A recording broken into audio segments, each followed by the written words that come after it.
All right, so what I'm going to talk today is about building integrated systems, and then I will briefly talk about the Santa Clara County Office of Education, which again, if my boss was here, Dr. Mary Ann Dwan, she would have done an amazing job of talking about all the kids that we work with and the types of services that we provide. I will do probably 1/4 of as good of a job as she would, but I will do my best. So what I want to talk about is, and I think Ken really hit on a lot of this, is that there are so many different investments, and there have been so many different investments over the last 6 to 8 years when it comes to meeting the behavioral health needs of kids, addressing or looking at serving communities as a whole, looking at whole child, whole person, whole family care. And those investments are really incredible and really wonderful. But in addition to working for the Santa Clara County Office of Education, I still do actually work for CSESA, the County Superintendents Association. And the thing I hear most frequently from the county superintendents is, these investments are great. They're amazing, great job. How do they fit together? It feels like there's this really disconnected system with a bunch of different funding streams and a bunch of different silos, and I don't understand how this is supposed to actually fit together. I don't understand how to organize them. Well, I am an organizing queen. I organize everything. I color code everything. So I took it upon myself to start thinking about this. How do they fit together? It's a legitimate question. And it's very legitimate when I've had the opportunity for the last 2 years to actually work in a county office on the ground in the field. And I see the various different groups of people doing the various different work funded by these various different funding streams. So we have the 2PAY folks, and we have the MTSS folks, and we have the PPIS folks, and we have all of these different people. And yet they have historically, at least generally, not really cross-collaborated with each other. And so we had the advantage to, as Ken talked about, take some time because of the MHSSA grant and the community schools grant to sit down and think a little bit more about how should these folks be working together, because there's quite a lot of overlap. So again, I put on my organizer hat and I thought for a while about what do all of these different investments or frameworks or modules or programs, what do they share? And I created this chart that you see in front of you today. And I'm going to talk a little bit more about what this looks like and what are the shared pillars, what are the shared commonalities between these different ideas, programs, modules, frameworks. So the first one is this category of organizing frameworks. It includes community schools, whole child, collective impact, system of care. This is not an exhaustive list. It's just an example of various different things.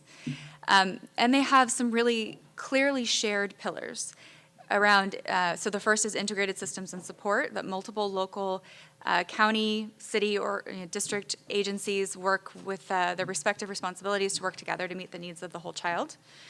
There is collaborative leadership and practices, so decisions are made in collaboration with partner agencies and resources are blended and layered to maximize input. Family and community engagement, partner agencies listen to input from those receiving and delivering services and marshal resources accordingly.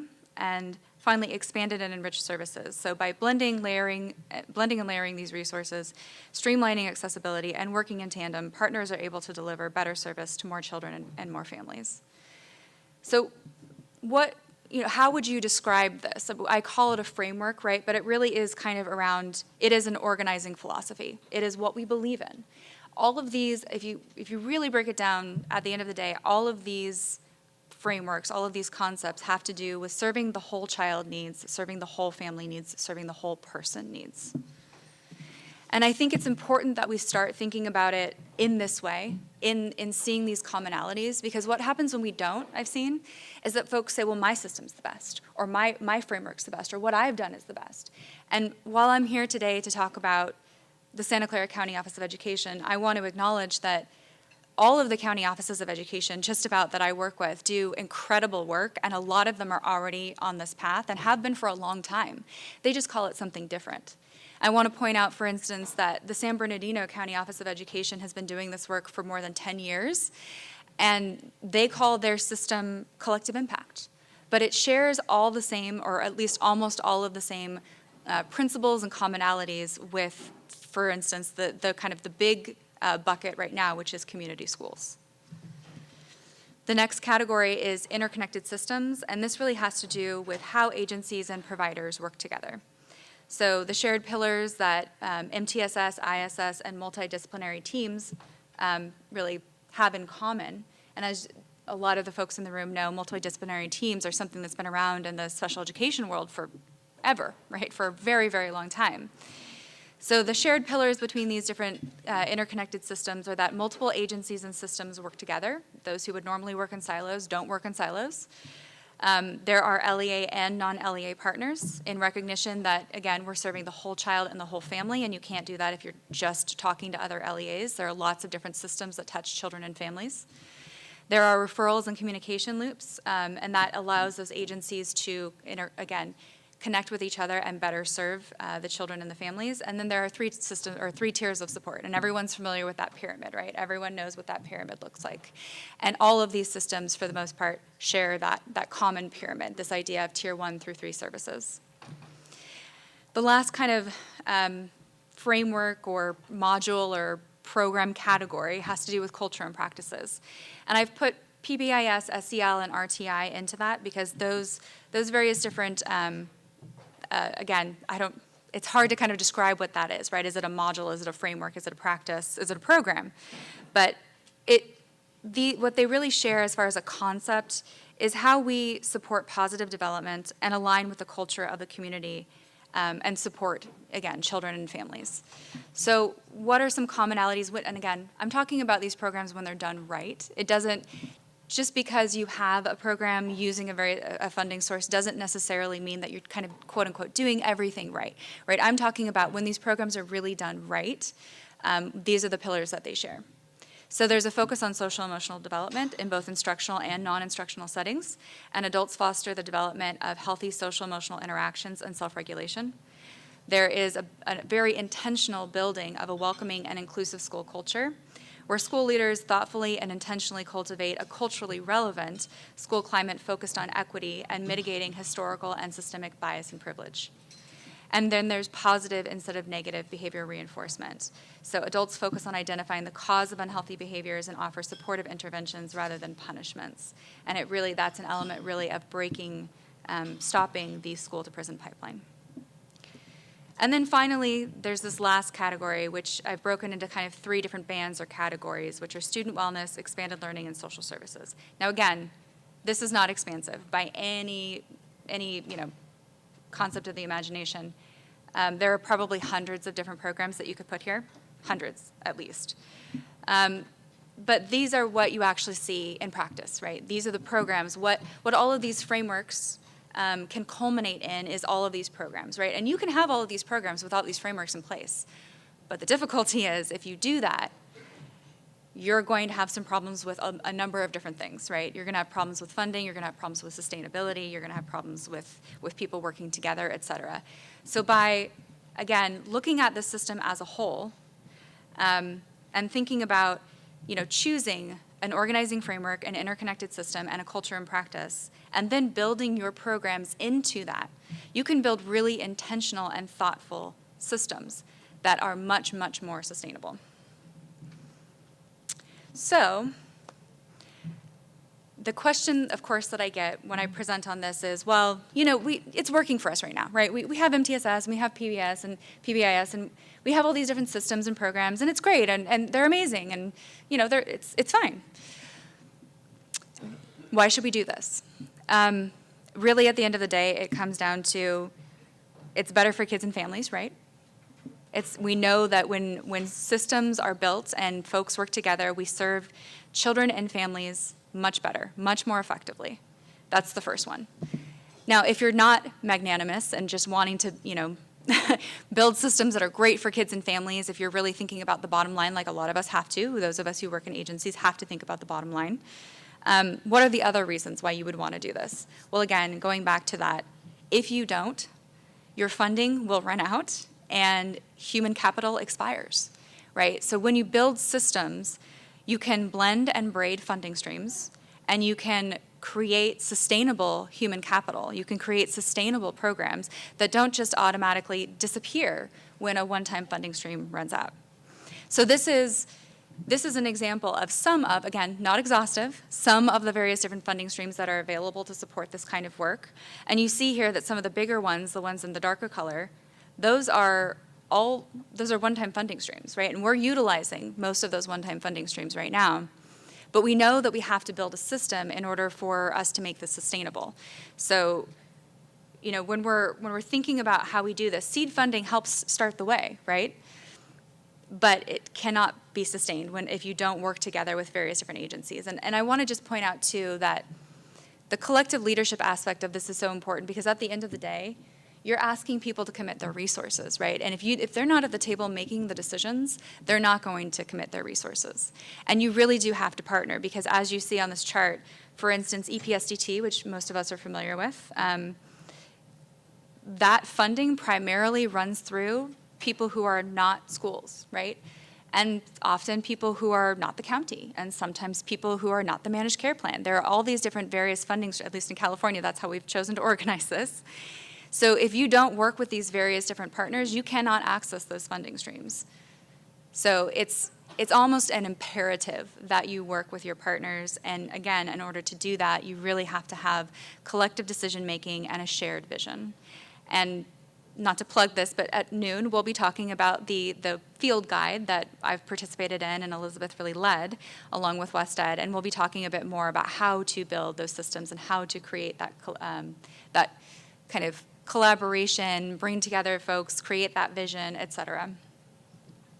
So I always, when I talk about this too, I also like to remind people of the old proverb that if you want to go fast, go alone. But if you want to go far, go together. Again, this I hope demonstrates to you to some extent that if you go alone, you're going to have maybe one funding stream, maybe two, probably is one time, probably is going to expire at some point. But if you go together, you can go far. You can create systems that are sustainable, programs that are sustainable, and meaningfully help kids and families.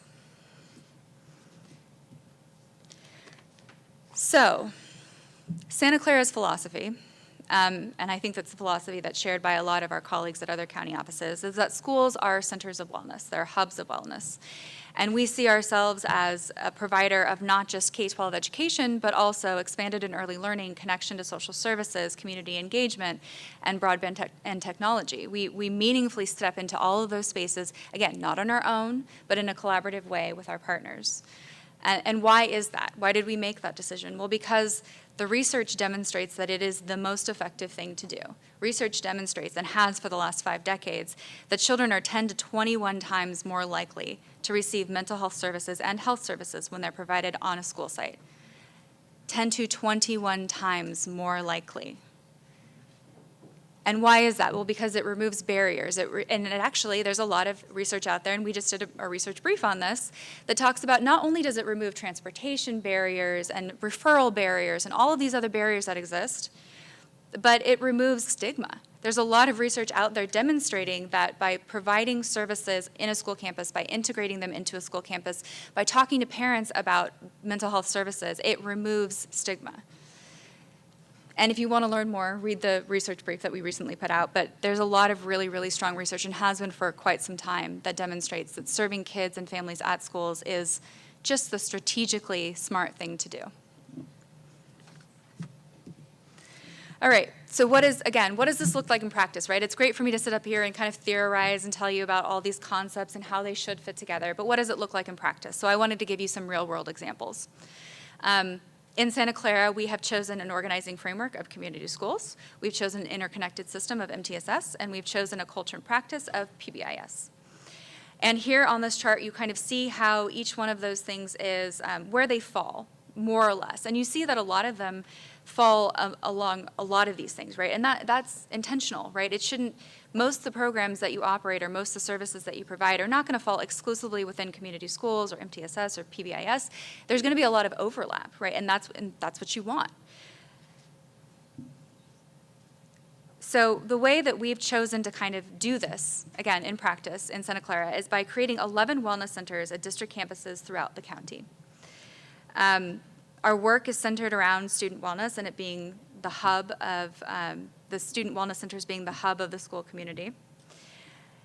And I think, quite frankly, I could talk about it all day long, but I'm going to instead play a video. because I think that no matter what I say about the wellness centers, it's not going to be as impactful as kids talking themselves and our practitioners, our folks in the wellness centers talking about what they do and how they serve kids. So I'm going to go ahead and play this video, which was, by the way, we have to thank our partners over at Inside California, which is a PBS production with KBIE. The Santa Clara County Office of Education has partnered with schools to open 12 new wellness centers on middle and high school campuses. The centers vary from campus to campus, but they're all designed to be a welcoming place where students can take a short mental health break or seek further help if they need it. They're open all day, including before and after school and during lunch. So that's a very short clip from this mini documentary that PBS did on our wellness centers. But I want to tell you something, and I'm going to be really honest here and kind of vulnerable. The wellness centers as they look today was not how I envisioned them. And honestly, it probably wasn't to some extent how Dr. Dewan envisioned them either. The wellness centers were informed entirely by our student wellness advisory group and our conversations with the community. I come from a background where I'm really familiar. I have a mom who's both a teacher and a psychologist. I'm really familiar with psychologists. You know, I was around them a lot as a kid. I'm very familiar with mental health. I'm comfortable talking about it. But the community that we serve is not. They are, Santa Clara has the largest immigrant community, one of the largest first-generation immigrant communities. We have I believe it's the second largest English learner population, and there is a ton of stigma in our county, a ton of stigma. And we have a very large Asian American population. And as a result of that, the students were very clear about what they did and did not want. So I was thinking, you're gonna walk into the center, it's gonna look kind of like a counselor's office. I know what a counselor's office, I will admit, I've been to see a psychologist at several points in my life. I thought that, you know, it would be like a nice space, but it would kind of look like an office, and it would just, you would go in there when you were going to go talk to the counselor, and that is definitely not what the kids wanted. They were very clear about that. The kids said that they wanted a calming space. They wanted a space where they could go and just relax and have quiet and maybe do some meditation, some place where they could do some physical activities that were calming. And they also made it very, very clear to us that they were not ready to jump into one-on-one cognitive behavioral therapy. They were super clear about that. They said, I know that I need to get something. I know I need some sort of mental health. I know that I'm really struggling with depression or anxiety or test taking or something like that. And I want to get services, but I'm not gonna go see a counselor. If you make an appointment for me, I'm not gonna do that. But what I will do, what I would love to do, is do art therapy or yoga therapy or music therapy. So we listened to them, and that is what we created. So we have Tier 1 services, like what you just saw there, of you can just walk into the center and be in a calming space and be in a place where you can kind of detox. And kids do use this frequently when they're having a hard day. A kid told Dr. Dewan the other day that he just simply went to the wellness center because he knew he was having a hard day. He knew he was not in the right mindset, and he felt like he was going to have a bad reaction in his classroom. And he asked his teacher, can I go to the wellness center to just detox, just be alone and quiet for a minute? And the teacher said yes, and the kid said, I was able to go back to the classroom, and later in that day, about an hour later, and I was able to finish the day at school. And I was able to be at school because I could go to the wellness center and just calm down for a minute. So that, I think, is really, really impactful. I have one other short clip, because again, I think that, let's see, I'm getting an error message. Oh.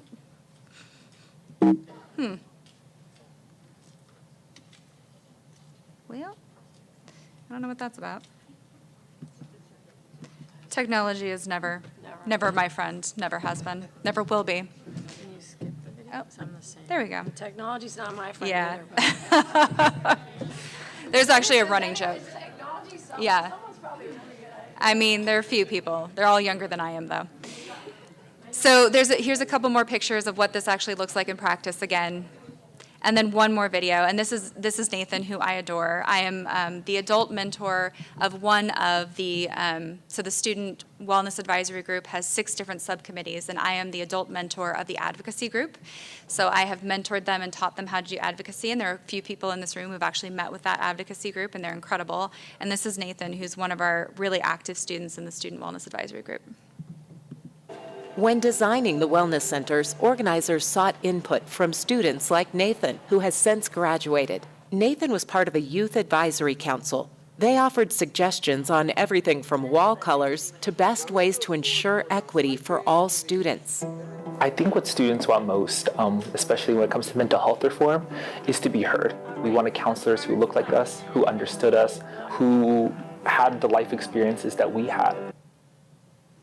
So as you see in that little, again, mini clip from Nathan, going back to what Ken talked about earlier, our wellness centers did none of those things, right?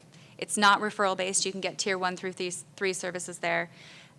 It is not reactive. It is proactive. So we really focus on prevention and intervention services, although I will point out there's not many, if hardly any, funding sources for that.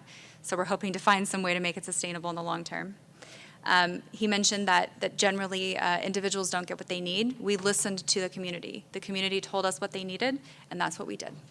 So I appreciate you taking the time to listen to our story and to think about how we build systems together. And I want to also, again, point out that this is just one example, and that no wellness center or no program is going to look identical. But everyone can build a program that is integrated.